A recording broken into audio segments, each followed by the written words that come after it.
This is the template that we provide. It sounds like this.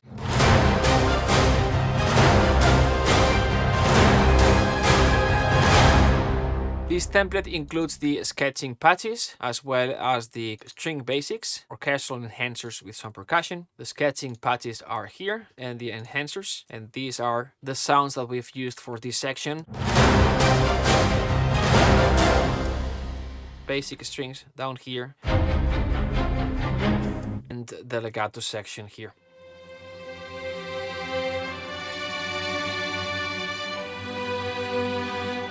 Just download, install. The work has been done ahead of time with selecting the instruments, loading the instruments, balancing, and doing everything so it sounds like this out of the box. This template works with any sequencer, right? What does this mean? How is this possible? The reason why this is possible is because this is a front-end based template. It's not a mixer back-end based template, meaning the configuration, the balance, the mix has been done at the patch level, at the instrument level. And the only thing that you need to do is to load those patches into your sequencer, like this. We provide all the files here. They are separated in 3 folders. And again, this works with any sequencer, whether it's FL Studio or Ableton Live, Pro Tools, Digital Performer, Cubase, Logic. I use Cubase in this case, but the process is the same. You just need to, 1, add a new track, add instrument track, load Musio. I'll explain in a second why Musio, why we chose Musio. Load Musio. Click on the folder icon. Load the first instrument, piano in this case, and it will load. And we've got the first instrument, as simple as that. Okay, first instrument. Second, I like to duplicate the track. It's faster for me. But duplicate track, I'm going to open Musio in the second track. Again, folder icon, load second patch. Open, it'll load the patches. This is the orchestra short. It's orchestrated.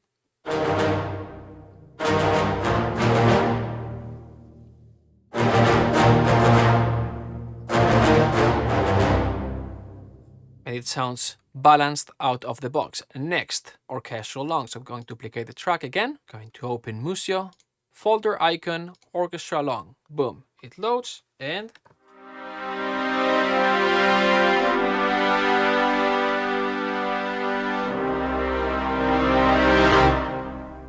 there you go. And you would keep going, and when everything is loaded, it's basically the same patches that we've got here. See, piano, orchestral short, orc long, choir, choir long, orc perk. It's the same thing that you see here: piano, orc short, orc long, choir, choir long, orc. It's the same thing. Just load track by track and load the patches. That's it. With this, you will have a template that sounds outstanding, realistic orchestral sound.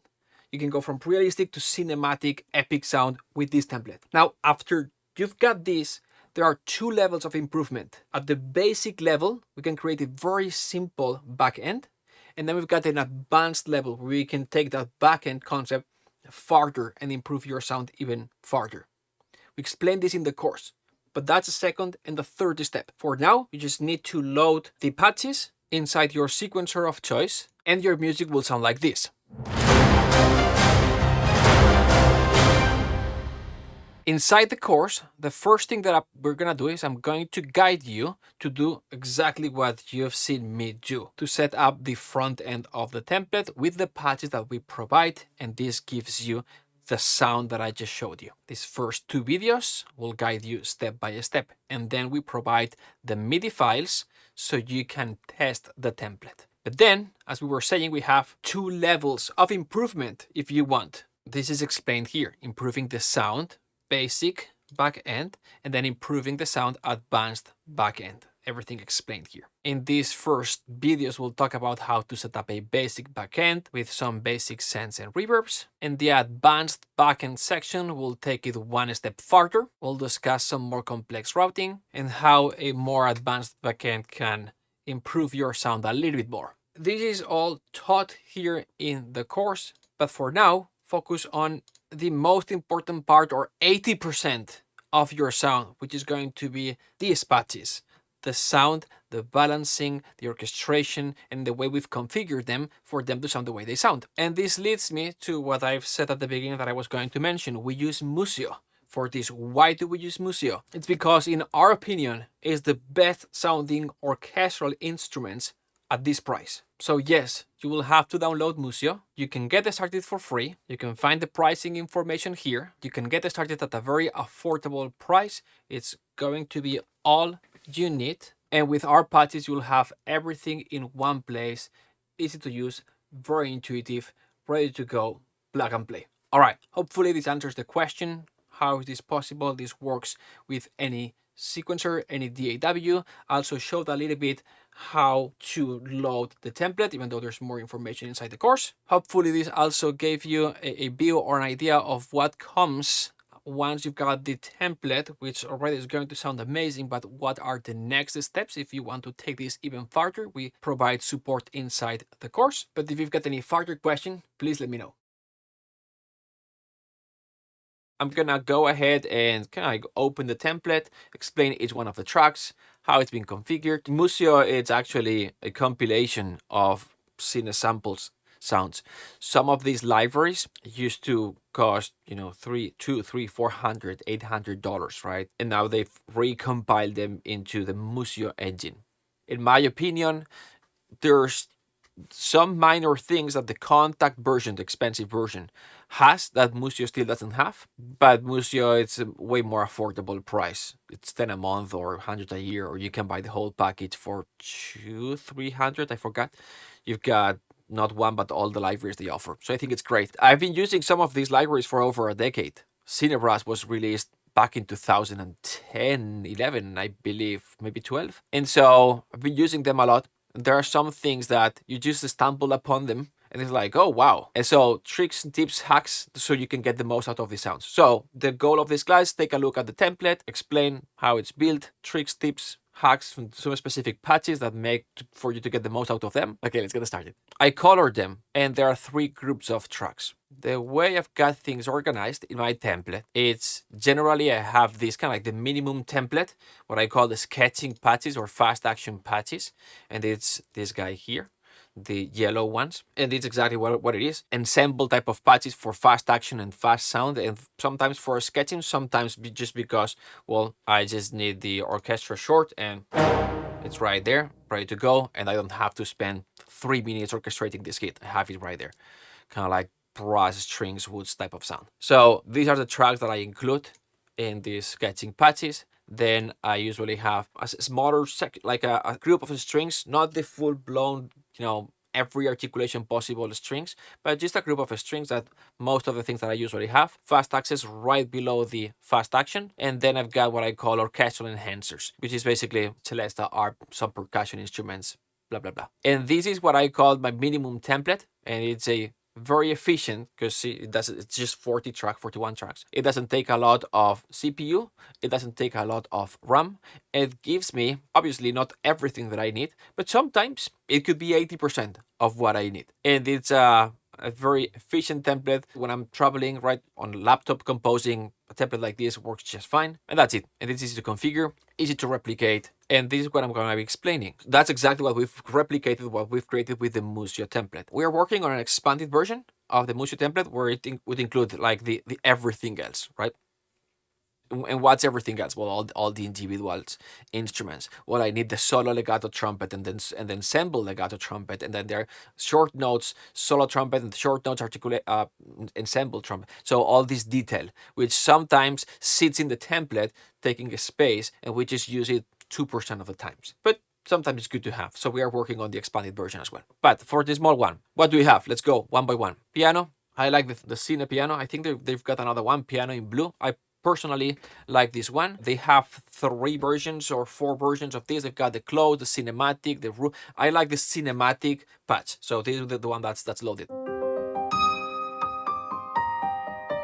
I like to, here at the instrument, bring the pedal sound down, and that's how we've configured this one. The reverb in this case, and for this class, I have routed each one of the tracks to the corresponding group in my template, in the back end of my template. So for example, violins 1 short articulation would go to the strings short high group that has its own reverb, etc. So in this case, I plugged the Musio template into my backend. In this case, the piano goes to the pianos group, which has the piano reverb. That's like what I recommend. And both inside Momentum and in this small course that we are promoting now, there's a section on how to create that simple backend. And that's what I recommend. The backend meaning basses, reverb, sends, etc. So that's that, piano.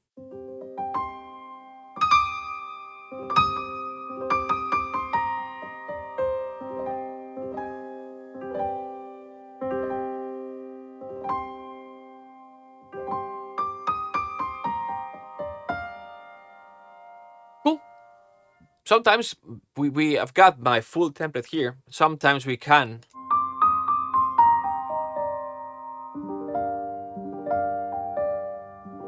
compare with the my to-go piano. This is Noir, which is a few $100s. This one.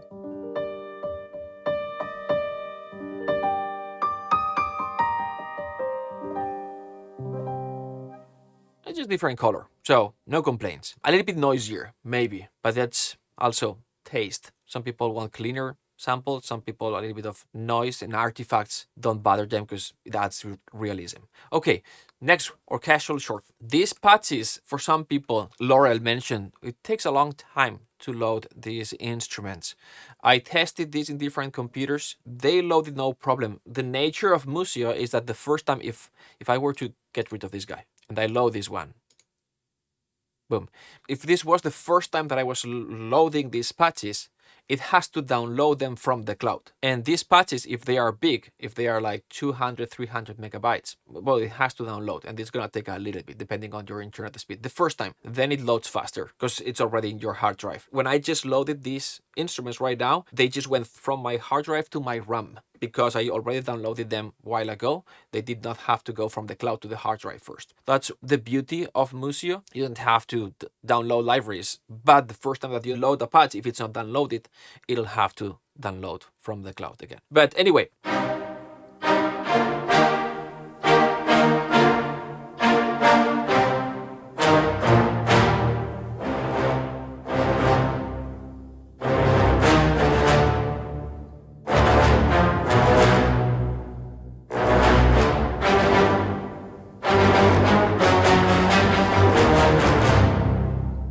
cool.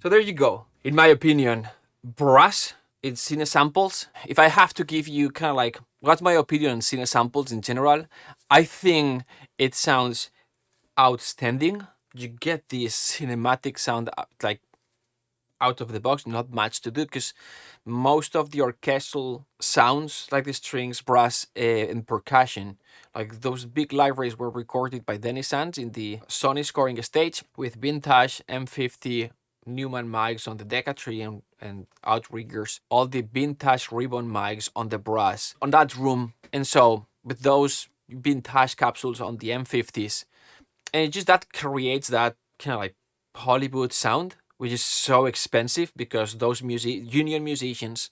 So that's expensive. That's really expensive. Plus, it's not doable because there are no union rules to record. They had to do a very specific. This is a long story, but they did have like the union orchestra in that room, which is one of the biggest scoring stages in town, which is where E.T. and all these well-known movies got recorded. So it's that sound. It's there. The musicians were there, the mics, everything, and the mixing engineer that has one unique signature sound. If you like the Avengers and kind of like the Alan Silvestri sound or Danny Elfman. Most of these movies have been recorded and mixed by Danny Sands. And so if you like that sound, this is built in the samples. And that is why they are a little bit harsher and brighter in color, because of those, vintage capsules and those vintage M50s in the Decatrain outriggers that kind of like brighten the sound a little bit, which many times with other libraries, you have to brighten them later on with some, tube saturation and things like this to bring up that more cinematic sound sometimes. I'm not talking about trailer sound. It's more like cinematic soundtrack type of sound. And it's built on those samples. If you like that sound, it's there. So I like that very much. If you compare trumpets, so this is how a trumpet sounds, right? Low register, darker.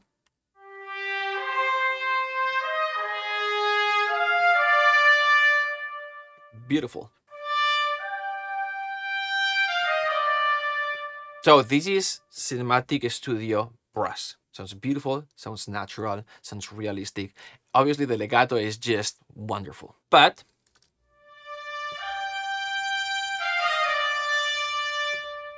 if you want a brighter sound, then what I just showed you has that brightness.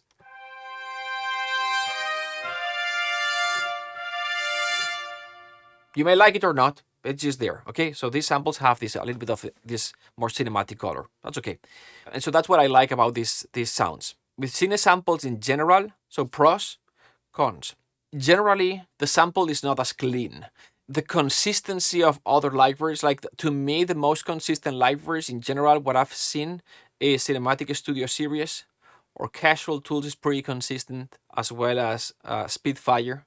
And Cine Sample sounds beautiful, but sometimes the consistency is not there. Sometimes, like for example, staccato notes, not all of them will have the same time till sample peak, right? But when they are cleaning up the samples and cutting the samples, all that consistency of measuring, from the beginning of the sample till sample peak. So when we quantize, it sounds, aligned or more robotic. So again, they're not as clean, which helps with realism.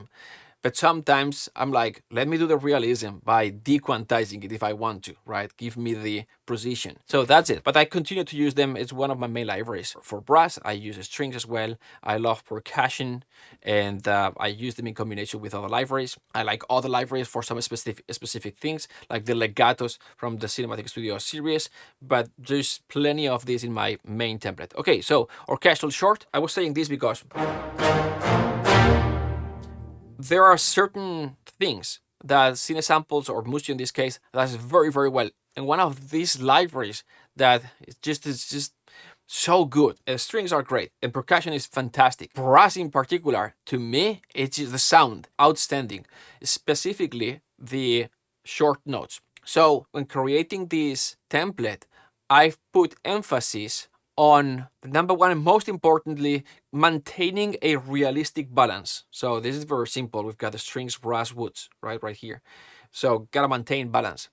But if there are inconsistencies or problems, or on the other side, there's something that's really good about that patch, I'll generally feature it. So it's not the way that you build a template, or the way that you do MIDI mockups. When you orchestrate for an orchestra, like for a real orchestra, you orchestrate in a way that makes the orchestra sound good.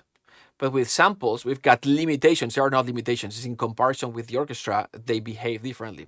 So those limitations we try to hide. So for example, if the strings legato is not really good, then we'll cover it with an ARP note on top to kind of like hide that non-realistic, artificial sounding legato. Things like this, right? So the same concept applies when I've built these patches. I've featured the things that sound good, and I've hidden, or I've applied some sort of hack to hide the things that are not as good.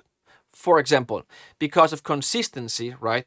Maybe when stacking something like this, the woodwind's attack is faster than the brass. Well, it makes sense. Generally, a bassoon has a faster attack time than a bass trombone or a tenor trombone in the low register. It just takes more time for the trombone to hit sample peak. Makes sense. But if I'm stacking them at the same time like here, then the bassoons are going to sound always early. And that's a problem in a stacked patch like this. So I played around with balance so it's not as obvious. So anyway, It will sound great, it will sound natural, but these are the things that I have done to feature the goods and to hide the bads. Cool, awesome. And that's where we've spent time. Let's just move on to the next one. This one is for orchestral long notes.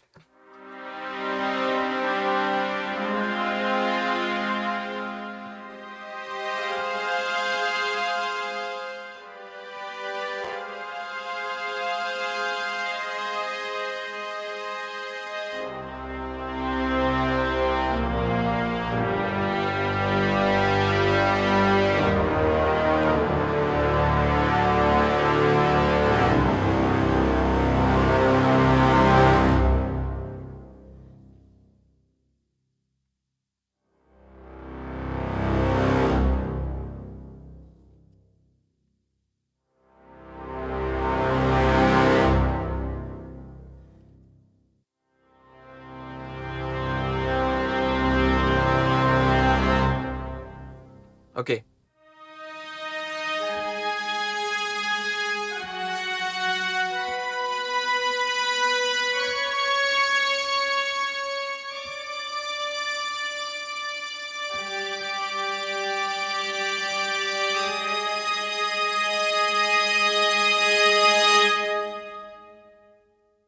Cool. So that's that. It's good range in the dynamic range. Love it.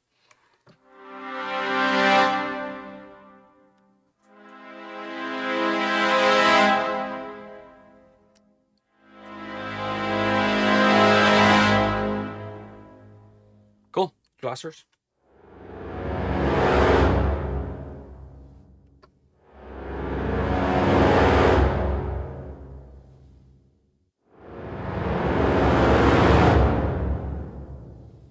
And maybe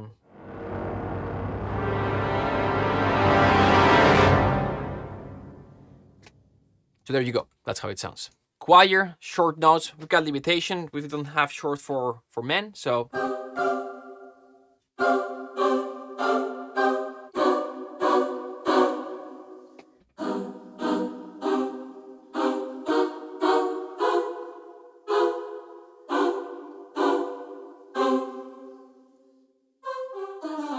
I would add more reverb to this one.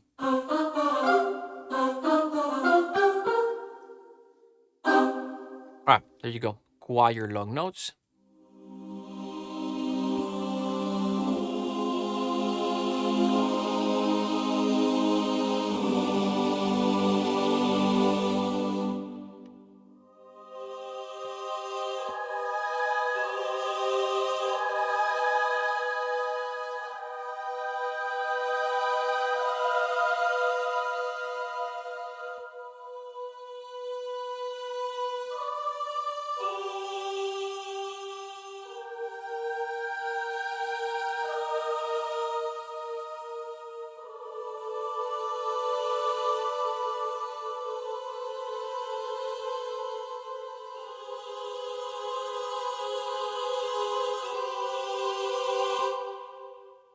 And then we go orchestral percussion. Simple patch, looks like this, and it's just basically the tubular bell. And up here we've got it's not my favorite patch, but down here the tubular bell, up here the celesta.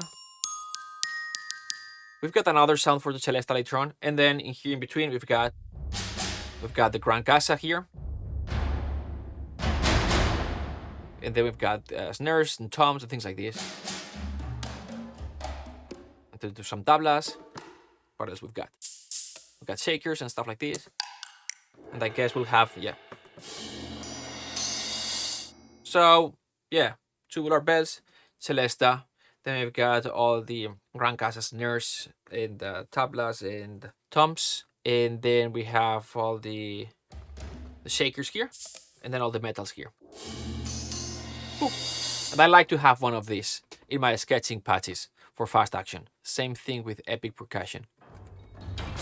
The way this has been built, I like this patch so much. Basically, it's epic percussion from all the lower stuff to more high pitch and metals. And also, there are ensemble configurations in this patch. So pre-orchestrated, that's good. Also, there is performance patches, meaning, rolls and things like this. So, see?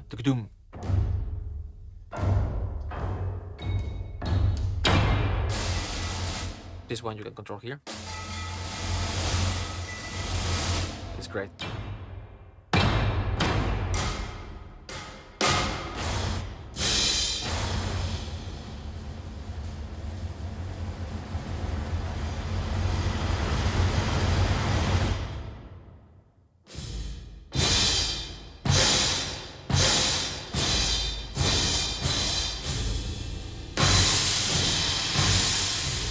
These sound fantastic. The only problem with this is that at this point, when you've got one of these, but that's the limitation with ensemble type of sounds and sketching patches. This is for speed. Now for mixing, the limitation that you're gonna face is flexibility. That's why we've got more separation down below. But at this, like having a low hit and the metal hit, high-pitched percussion, does not allow you to then separate these two hits into different type of reverbs or compression or whatever you need to do to treat. But that's okay, because what you are after here is that fast result, pre-orchestrated type of sound. These are great.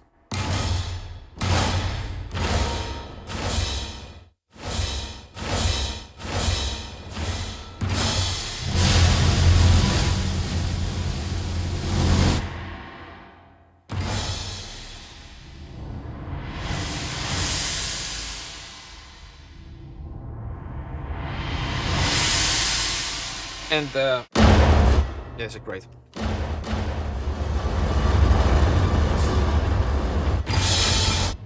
So anyway, pre-orchestrated, and you got lots here. Big wet drums. I love this one in particular, so I loaded. This is from Drums of War 3. I just wanted to keep it.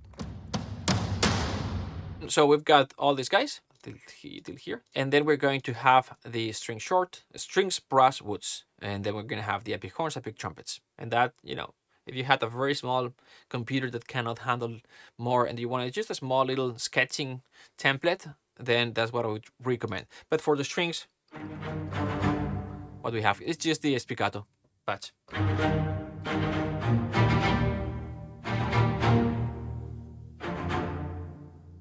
String short, string long, so this is the sustain.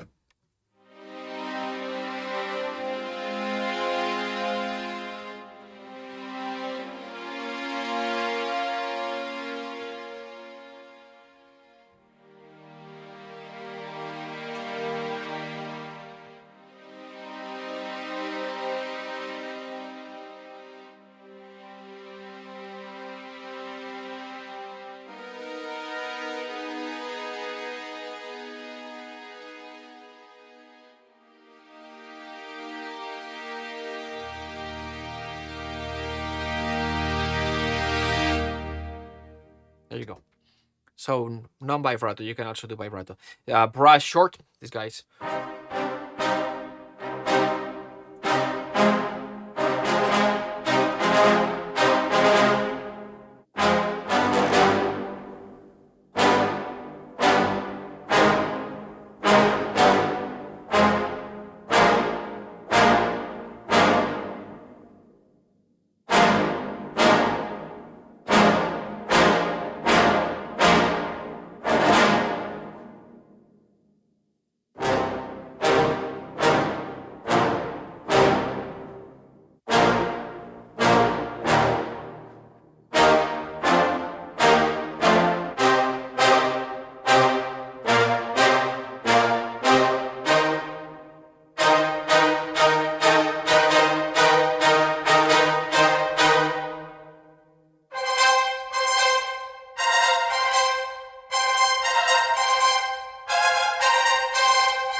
There you go. So one thing gotta pay attention to when you start the stacking is this number up here, number of samples. When this hits 1,000, so when clustering things like this, it will happen sometimes. Brass long, same thing.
Since I plugged this into my template, some of the tape saturation is saturating a little bit too much. Okay, woods ensemble.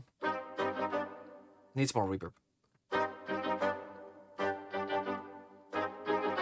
So with Cinebrass, it's more double reed E generally. The type of woodwind ensemble, the way they recorded it, is just more, you hear more of the double reed. In comparison, for example, if we go, let's see if I can find, this is more Albion type of sound. This is more flutes, right?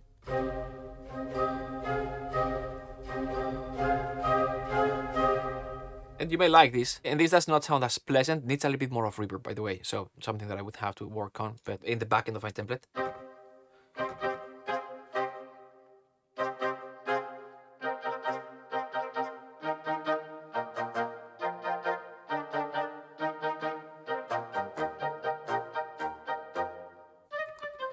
The one thing that I can guarantee you is that it blends so well, so well. It colors the orchestra the right way, in my opinion. The other one that I showed you sounds more beautiful. It's just, for some people, you may think more flutes and clarinets there, and it has a pleasant sound. And it works great with the orchestra, but when I blend that other one, the Albion one, with a kind of like an ensemble orchestral sound or strings, they don't do that better of a job at coloring it the right way. It kind of like adds not weight, it kind of like thickens the sound, it makes it sound a little bit fatter, not necessarily in a good way. It adds the flutes on top.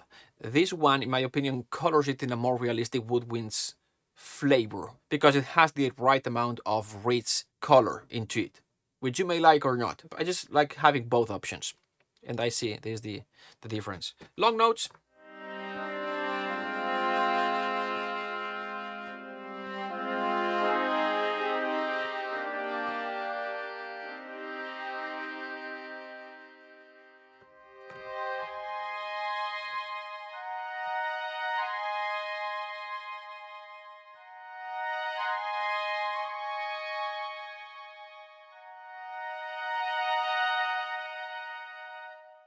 So those are ensemble patches, no legatos. So just do this and color it with a legato flute on top to kind of like fake that legato of the entire woodwind section, but you're actually just layering one legato solo instrument on top, and sounds beautiful. If on top of that you've got some motor going or some ostinato or some strings on top, you don't need more. Awesome. Closing some of this and going to epic horns. I couldn't do this without some epic horns.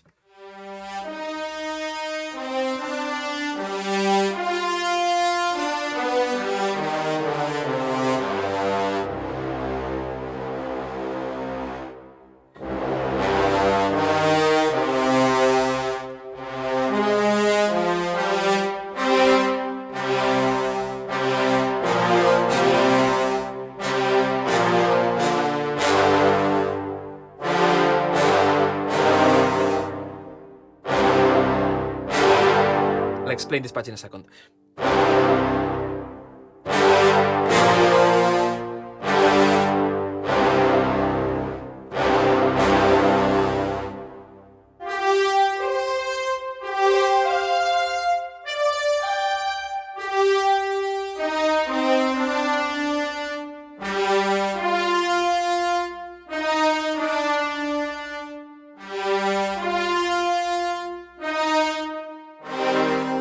Okay, so this patch offers some possibilities and limitations. I like polylegatos. So it's a patch that can do legatos, but if you do more than one note at the same time, you can do polylegatos. You can do internal legatos. This is not possible with Museo. But in a patch like this, inside the sketching patches section, I would have to have as much flexibility, as much output as possible from whatever I've got loaded here. It's not available, so it's a little bit of a hack. So first we've got the majority of the sound is the 12 horns ensemble sound.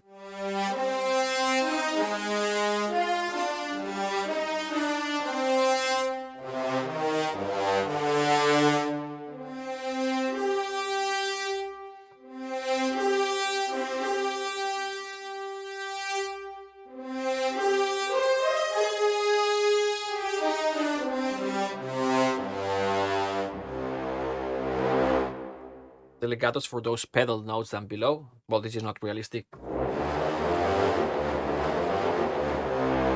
That's not the way a real instrument would perform those notes, but we can do this with samples, but obviously the legato is going to be a little bit slower here. Okay, cool, awesome. Then the kind of like the Hollywood, not the standard, but the typical trick of having the trombones on the other side, adding that harshness. So without trombones, with.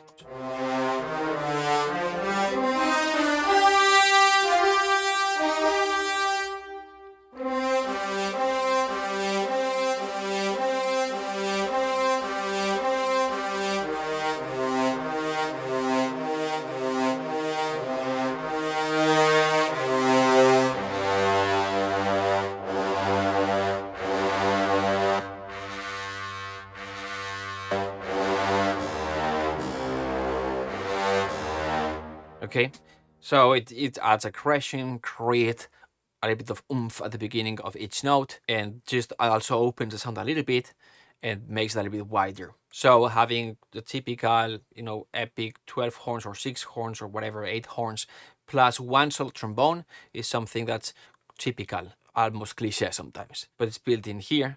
A solo horn just to add a little bit of extra definition, because as you can see, those legato sometimes are a little bit and so that solo horn adds a little bit to the whole thing.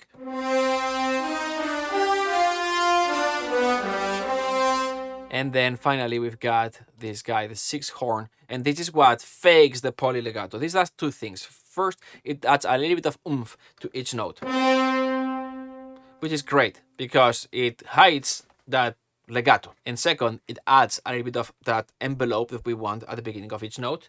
Depending on how hard we hit the note, it will not affect the loudness of the legato because we control with modulation, but it will control the volume and the dynamic of this shorter sforzato or tenuto note. Right?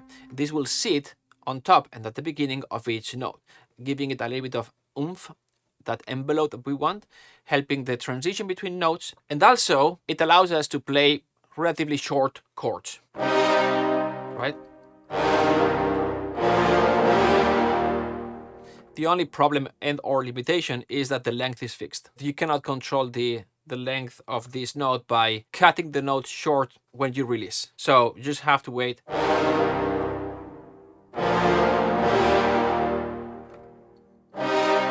And you can play with this, and you can modify this obviously, and you, instead of having a tenuto note, you could have an staccato note, not an spiccato because it's going to be too short, or staccatissimo as they call them for the brass, but maybe a staccato works better for you. I settled with the tenuto note. I know how this patch behaves, and I know how I have to play or perform this patch to get what I want out of it. So that's that. There you go. When you put it all together, you can play legatos.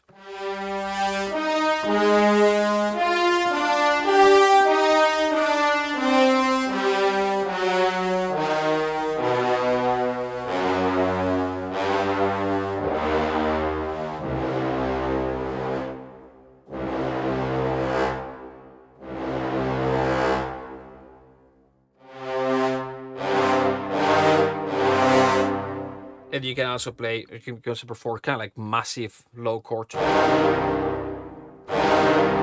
In that case, what I like is to roll the notes a little bit, because remember when we do this, what we're hearing is that the chord is because of this tenuto note. The legato will not play the chord, and so you don't want for the legato to reinforce, let's say, the middle note. So I like to roll the notes a little bit from, top to bottom for the legato to reinforce the lower note. So it will be something like this, right? But fast.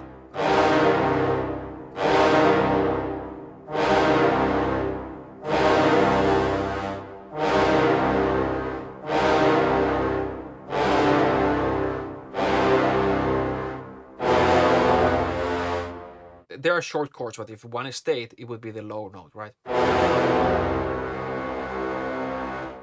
There you go. So these pads, for example, let me see if this is, hopefully this is not too loud. Cool.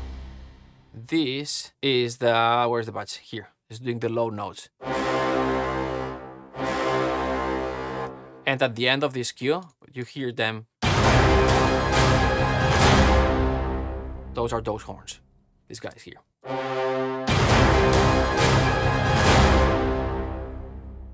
I like at the end of an epic cue like this to let the brass resonate a little bit more. So sometimes I'll have those low brass horns. That low big brass, generally not as much trombones as kind of like massive epic, non-realistic horns sound like this. And so I let them ring a little bit more, make them a little bit longer for kind of like the end of the orchestral section, big staccato last note, but the low brass or the low horns, I make them a little bit longer to kind of like colorate that tail. If that makes sense. Moving on, trumpets here, it's just the ensemble trumpet plus a little bit of solo. Solo, very subtle, because if we bring it up too much, then it just makes the ensemble sound smaller. But yeah.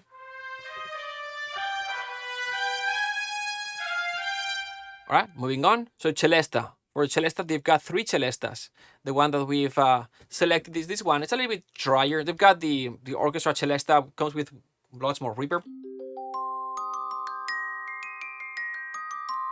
So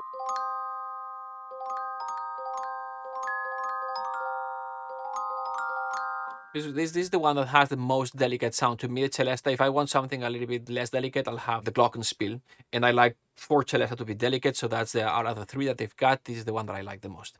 Arp, they've got different versions. I like 2 arps, generally, sitting in each side of the room for that stereo arp sound. That works great for solo notes, but also for glissando especially. That kind of stereo arp glissando. I like that very, very much.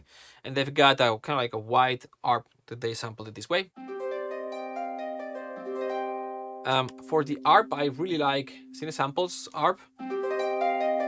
It's super easy to play. The Spitfire has a little bit more of character, especially in the low note. Maybe we could compare it. It is here. This is Spitfire. Okay, I brought it up in volume, so it's an unfair comparison. But it has a little bit more of character. The problem that I've got with this library, Spitfire, this guy here, is that it is hard. You hit soft and super soft. You hit a little bit louder, a little louder, super loud. So it's hard. With this one, the Cine, which is here,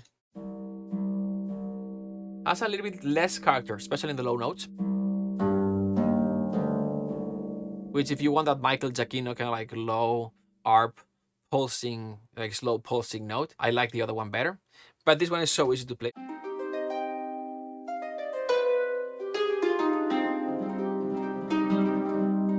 That's it. And then for glissandos, you've got major, minor, all.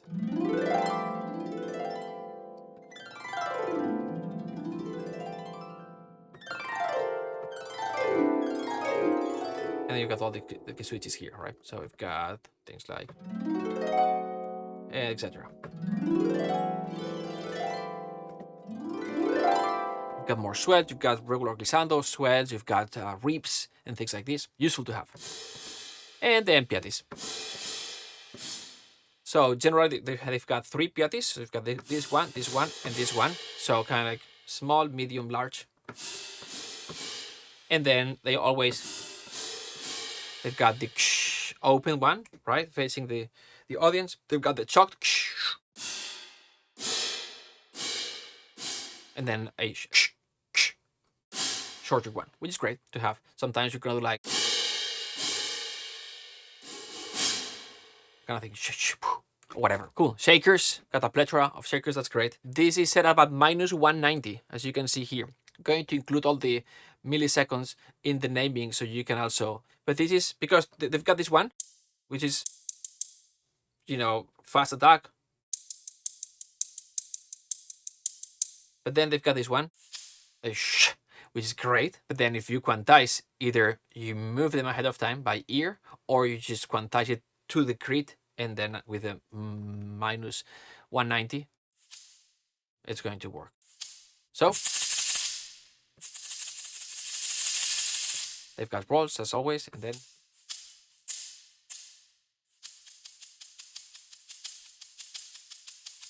so shakers, good to have here for the kind of like top of the mix. Percussion, got a tam tam, and then got this different sizes, and then they've got bigger than this in the Epic. So it's not here in the template, but in the Epic percussion library, they've got more. The snares, same thing. So without the different types of snares and different sounds. Timpani, they've put it this way, right? They've got right hand, left hand. So this note and this note is the same, but you can do dugadum.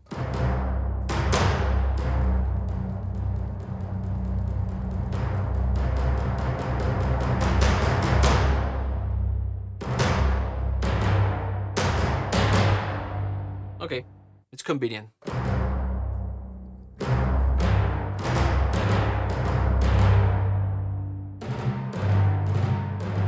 Cool. We've got soft, medium, and hard mallet. For hits, I like the hard mallet, more definition. For rolls, I like the medium mallet or the soft mallet. We chose the medium mallet. And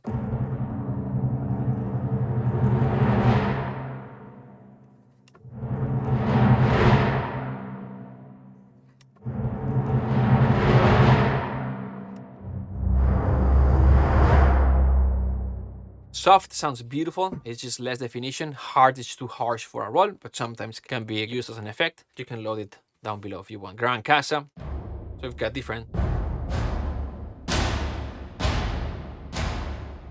sizes and mallets.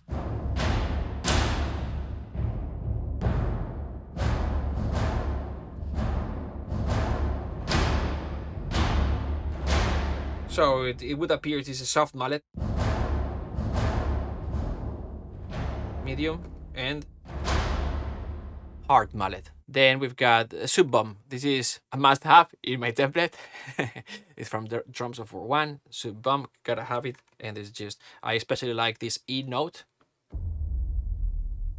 So it's basically low.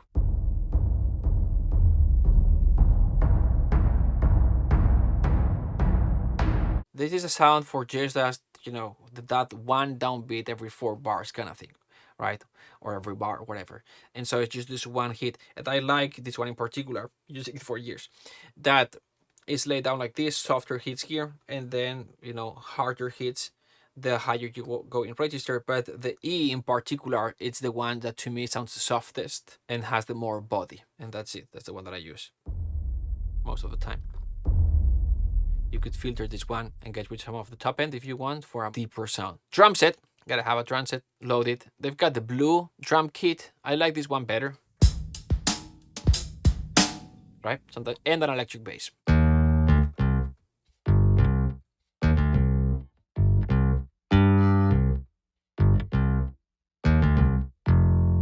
And for example, here in this cue, we've got the bass here with the piano. In fact, this cue started like this. I was like, I'm gonna start like this, let's see. But, and then I added the piano. And then the low strings came in.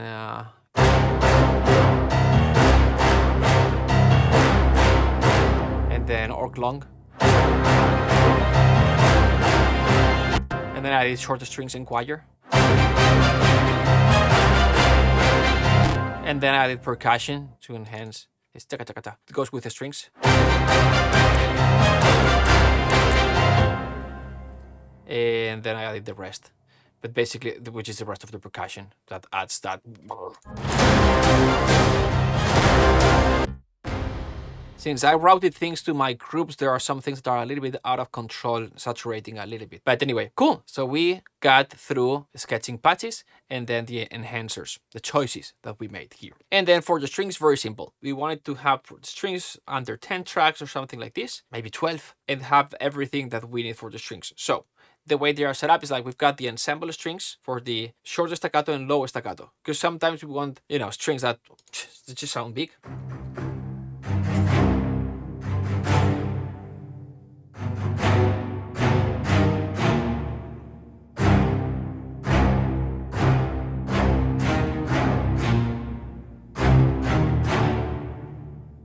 Which is a non-realistic sound. This would be a more realistic sound.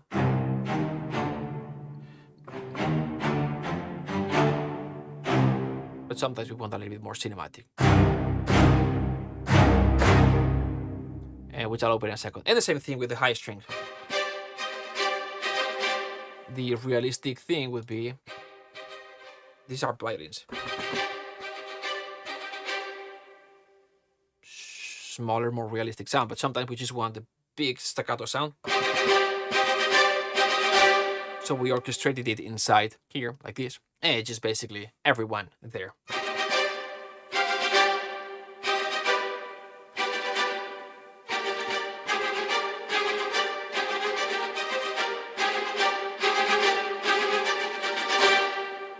And for the big ones, the slow ones, a little bit more of work here. We wanted size, aggression, and bite. We've got specific patches that we've selected here for aggression and definition and the low register.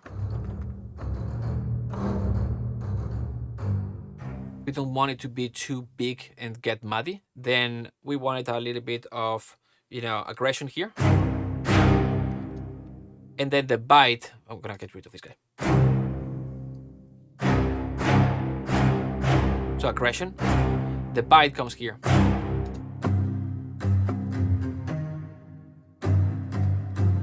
Right? And you can play with this if you want a little bit more of that aggression. Try it.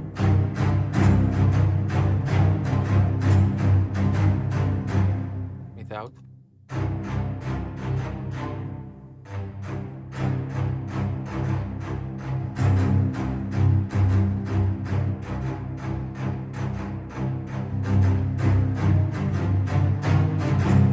I brought it up too much, just so you see the difference. But you can play with this. Cool. So I think this sound comes in handy sometimes when you want this. Transformers and beyond. All right. And then this is no secret, so we can move relatively fast. So violins 1, 2, viola, violoncellos, and double basses, separated by short articulations and low articulations. Here are the short articulations. This is the way I've used them for the longest time. So we've got 3 staccatos, right? We've got spiccato, staccato, marcato. So short, less short, and then, right? So generally I'll be here.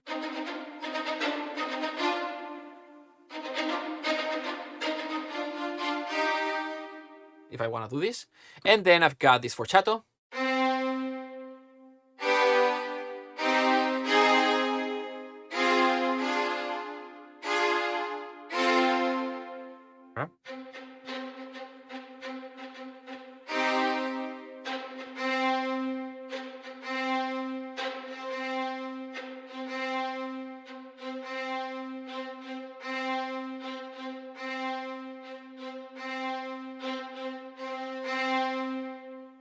You can do things like this. And then we've got the pizzicato.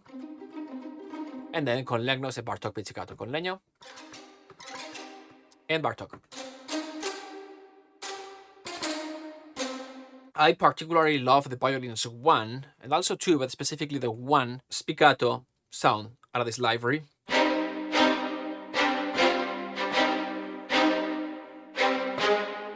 It just, especially the kind of like the first couple of strings, the G string and the D string, it just has a bite that, hey, you know, there are other libraries that sound beautiful as well. If I go here to my short violins 1, so there you go.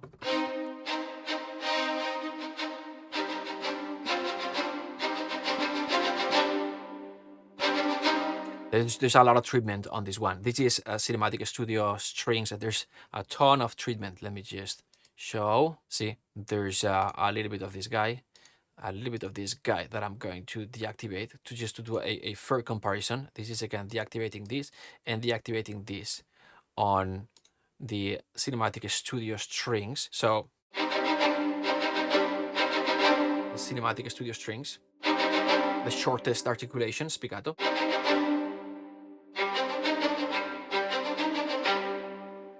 And then if we go to, we're here.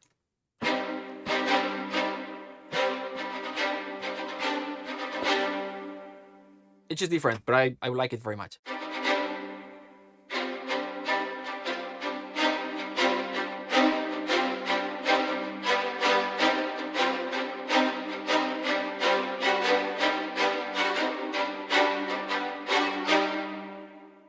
It just has a quality that I don't see in other libraries, which is not better or worse, but I like it very much for accenting, for that bite. Sometimes I'll mix different libraries. Well, I'll have the more staccato in whatever, Spitfire or Cinematic Studio strings or whatever, and then I'll have the accents, right? I'll add Cine strings or Musio for these. That has that. So that's the only thing that I wanted to mention. This is how we've got the shorts organized. And then we've got the long notes. The first three are going to be three different types of legatos. So before we go there, let's see how I built this section here, because it's just all staccatos.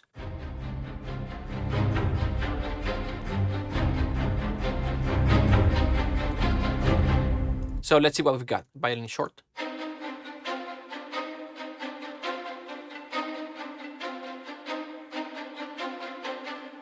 Okay, cool. It's this kind of more, realistic first section. Now, take a listen to this. See what just happened there? It seems like there's a little bit of swing, and this happens with violins too. A little bit more than with violins 1. Remember the consistency that we were talking about at the beginning? So there are some notes that are like, why is this note late? Well, because depending on, and it's not going to always be this note, depending on the round robin, sometimes it'll be one note, sometimes. So there are some round robins that don't have the same attack length or speed than others. But anyway, just like a real orchestra. See what happened at the beginning? Da da da da da da. So there's that. It's part of the game.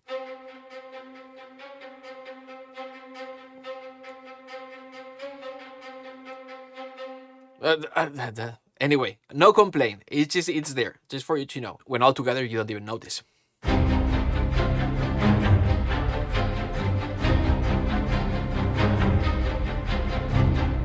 So no big deal. What's the trick that I've done here? Kind of like, well, this is just the strings, right? But I just wanted to sell the idea, right? Of see how good they sound. And so I added a few more things, right? There's this guy here. I just wanted a type of percussive sound that blends with the strings. So if I add that on snare, it won't blend as well as if I add this particular shaker, kind of like lower register type of shaker.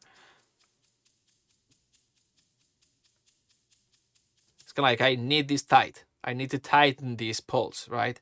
So I added this a little bit.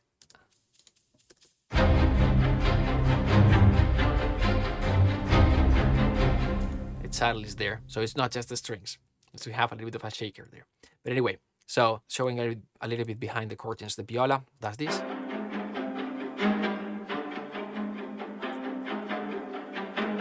So the A flat G is the motive second that goes generally between when the highest strings stop. Then we've got this on the cellos, double basses, and violas for definition on the lowest strings, which do this. Danton, but see the Danton note gets blurry here because of the low register closed quote unquote voicing in the low register, so the viola will brighten it a little bit.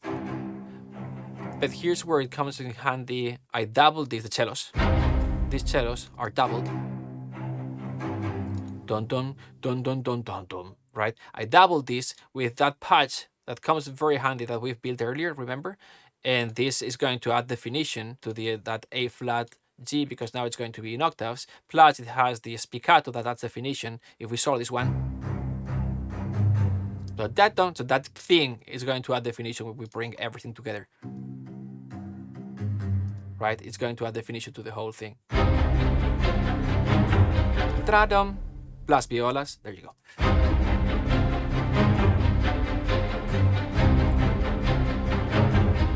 Cool. And then we've got the double basses doing this.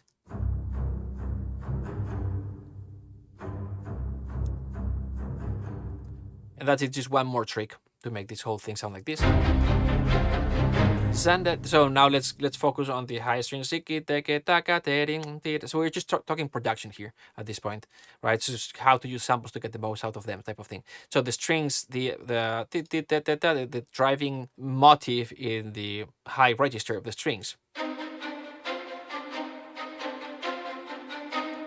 is this. The problem with this is that if we want that kind of like more epic strings in the mezzo forte to piano register, but still we want that cinematic sound, it's gonna sound a little bit small, see?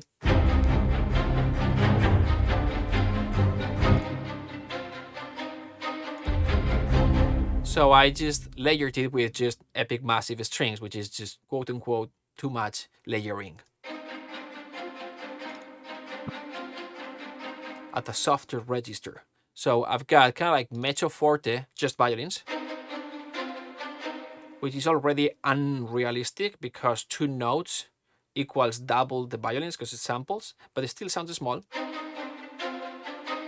And I layered this with piano super layered high string staccato. So without these guys, with.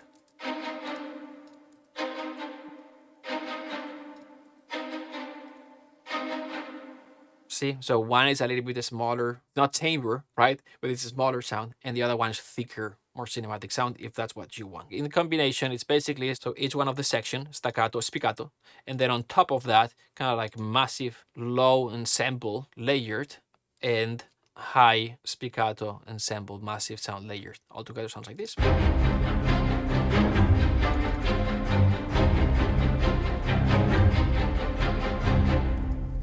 If we were to just have the actual staccato strings,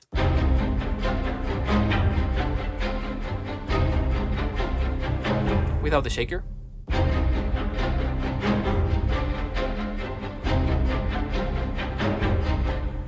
see that it doesn't pulse as well. It kind of like dances around, just it's a little bit something weird here.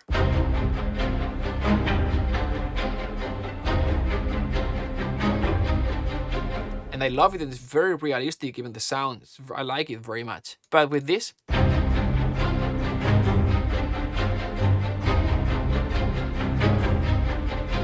adds a tint of more cinematic, thicker, bigger, if that's what you want.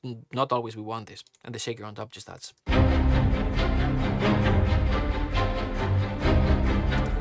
Cool. That's how you fool people. All right. Awesome.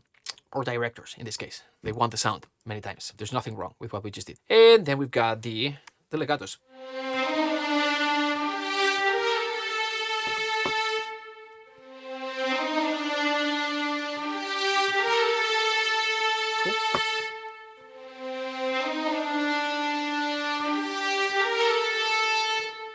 So 3 types of legatos, with the legato vibrato non vibrato being the obvious difference. I generally like the legato espressivo, the more.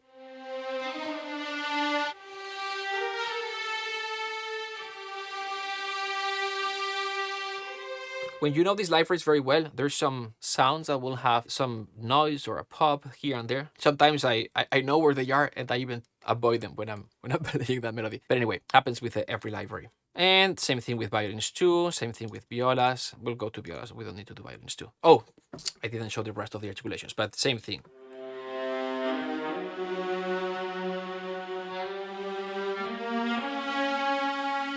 And then we are going to have, so the 3 legatos, then we're going to have the 3 sustains. Okay, so we're going to have this expressivo,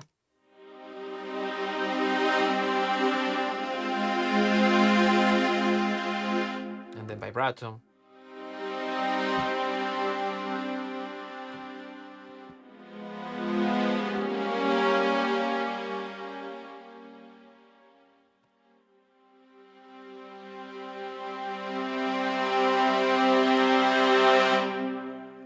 sustain non-vibrato, which is nice sometimes.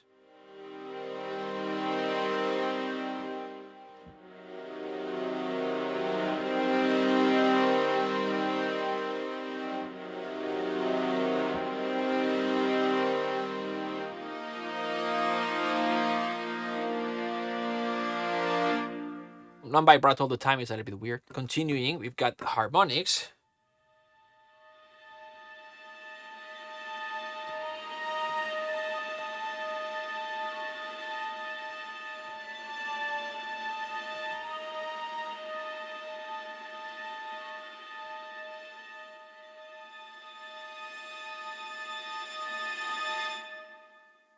Tremolos.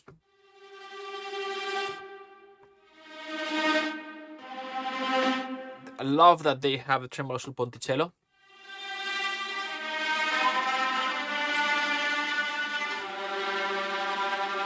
And then they have step trills. And the whole step, or the, yeah.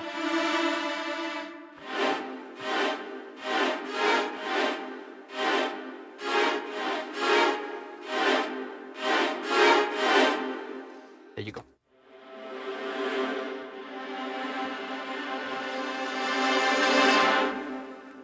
And I think it's worth taking a look at the cello. Beautiful legatos.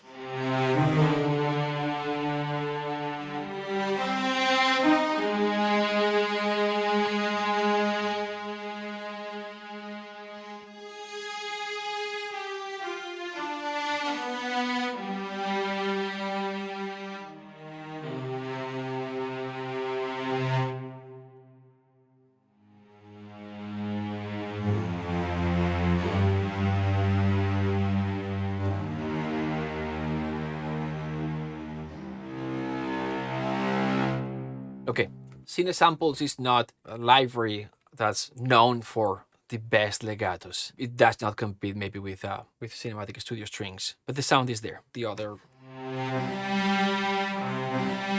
legato and the third one.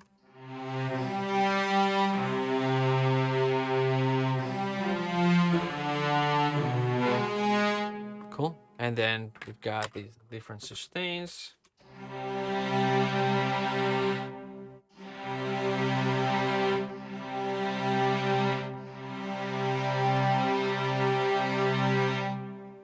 And we've got harmonics.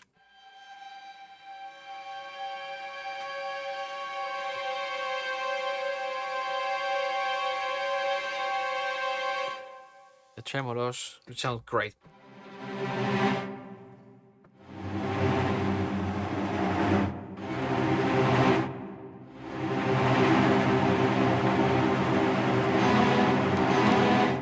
And then sulpons, these are great as well.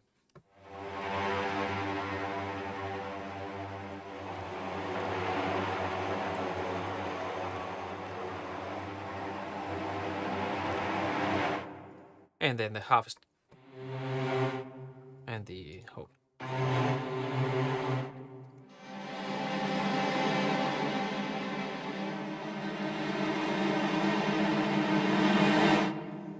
And there you go. And then bass, same thing. But bass sounds great. String sample libraries, to me it's very important that the basses have sampled that very like low, deep, and cinematic sound for whenever I'm not layering it with a sub synth or something like this.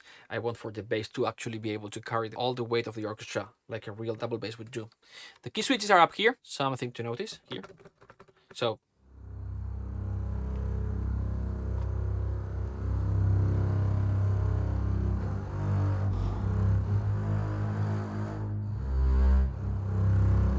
okay, and the rest of the articulations, not all of them. Then what we've created here, which is very simple. The only thing to mention here is that there's a key switch at the end. We go from expressive legato, so more vibrato, to non-vibrato for the last note, the last chord. For the high strings, violins 1, 2, and viola. For the low strings, we go with tremolo, the first part, and we transition to sustained no vibrato in the last note. And all together is this guy here.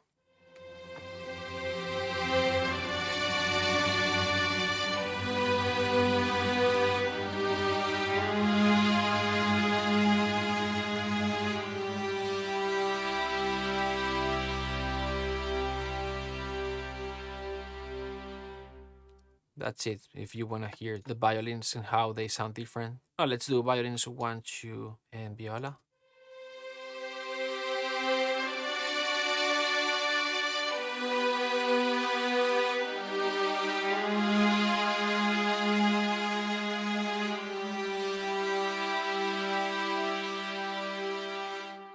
For the low strings.